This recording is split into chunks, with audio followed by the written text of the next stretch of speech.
بسم اللہ الرحمن الرحیم۔ محترم ناظرین، السلام علیکم۔ ایک یہودی کو رسول خدا صلی اللہ علیہ وآلہ وسلم سے چند دینار قرض واپس لینا تھا۔ ایک دن آپ راستے میں جا رہے تھے کہ وہ یہودی آپ کے پاس آیا اور اس نے کہا، جب تک آپ میرا قرض ادا نہیں کریں گے اس وقت تک میں آپ کو یہاں سے نہیں جانے دوں گا۔ نبی اکرم صلی اللہ علیہ وآلہ وسلم نے فرمایا، اس وقت ادائیگی کے لیے میرے پاس کچھ بھی نہیں ہے۔ یہودی نے کہا، جب تک آپ میرا قرض واپس نہیں دیں گے میں بھی آپ کو یہاں سے جانے نہیں دوں گا۔ آپ نے فرمایا، اگر یہ بات ہے تو میں تیرے ساتھ یہیں بیٹھ جاتا ہوں۔ یہ کہہ کر آپ اس کے ساتھ بیٹھ گئے۔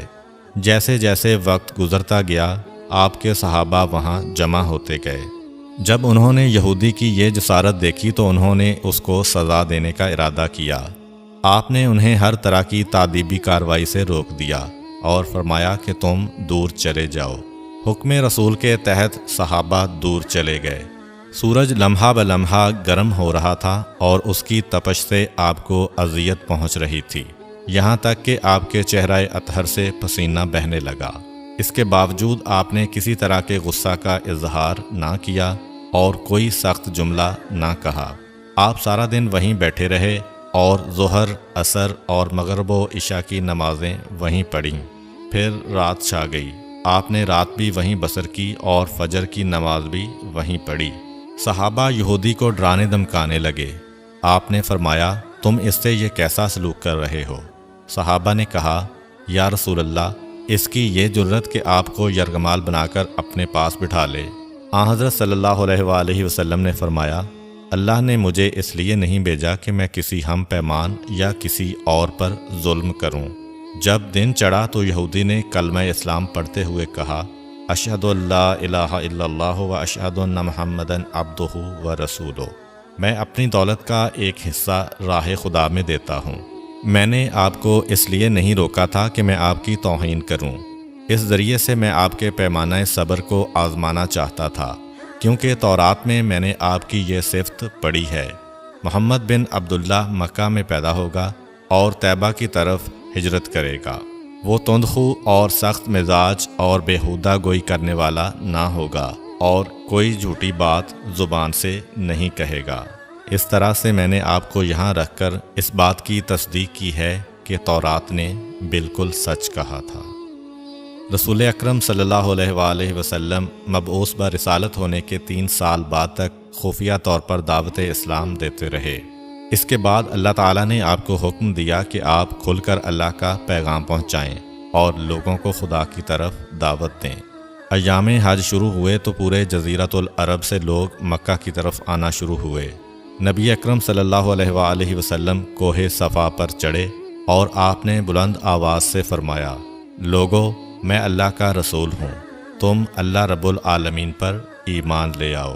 لوگ آپ کی طرف متوجہ ہوئے اور انہوں نے تعجب سے یہ اعلان سنا اور سب کی خواہش ہوئی کہ وہ اعلان کرنے والے کو دیکھیں۔ پھر آپ صفا سے اتر کر مروہ آئے اور وہاں پر بھی آپ نے 3 بار یہی اعلان کیا۔ جب ابو جہل نے آن حضرت صلی اللہ علیہ وآلہ وسلم کا یہ اعلان سنا تو اسے سخت غصہ آیا۔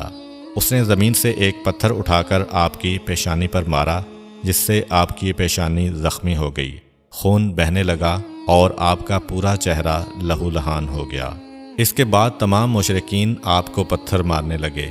نبی اکرم صلی اللہ علیہ وآلہ وسلم مجبور ہو کر کوہ ابو قبیس پر چڑھ گئے اور ایک چٹان کے پیچھے جا کر چھپ گئے۔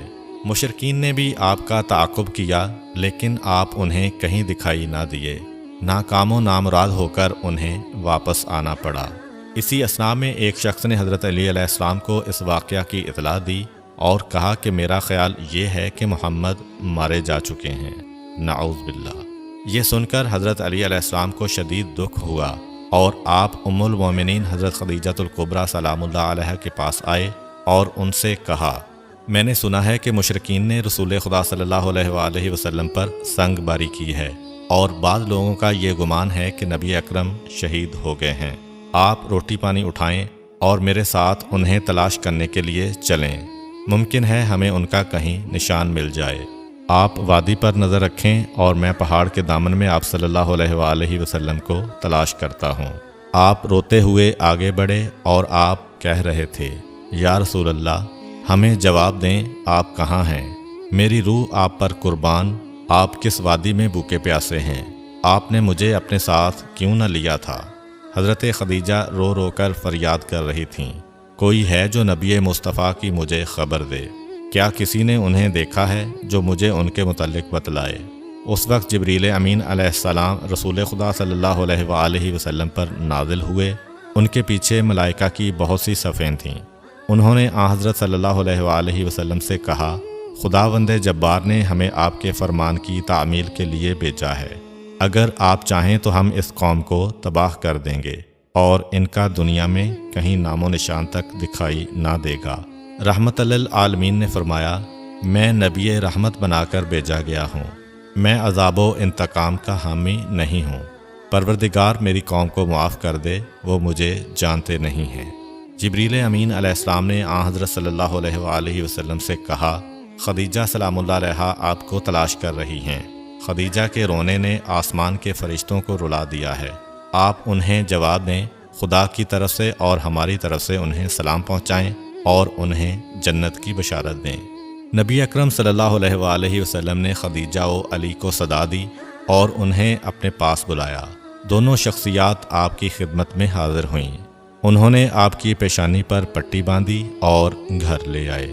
جب مشرکین کو معلوم ہوا کہ نبی اکرم صلی اللہ علیہ وآلہ وسلم اپنے گھر آ چکے ہیں تو انہوں نے گھر کا محاصرہ کر لیا اور سنگ باری شروع کر دی۔ حضرت علی علیہ السلام اور حضرت خدیجہ سلام اللہ علیہا آپ کا دفاع کرنے لگے۔ جب سنگ باری میں معمولی سا وقفہ ہوا تو حضرت خدیجہ گھر سے نکلیں اور انہوں نے چیخ کر کہا، فرزندان قریش، کیا تم سے حیا رخصت ہو گئی ہے؟ تم اپنے قبیلہ کی معزز اور محترم خاتون کے گھر پر سنگ باری کرنے لگے ہو۔ اگر تمہیں خدا کا خوف نہیں ہے تو دوسرے لوگوں کو اپنے اوپر ہنسنے کا موقع نہ دو اور اپنے لیے ہمیشہ کی ذلت و بدنامی تو نہ خریدو۔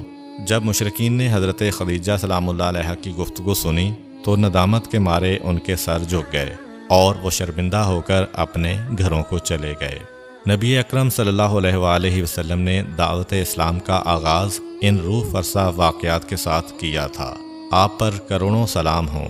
آپ نے لوگوں کو گمراہی و ضلالت سے بچانے کے لیے قدم قدم پر تکالیف اٹھائیں اور صدمے برداشت کیے۔ امید کرتا ہوں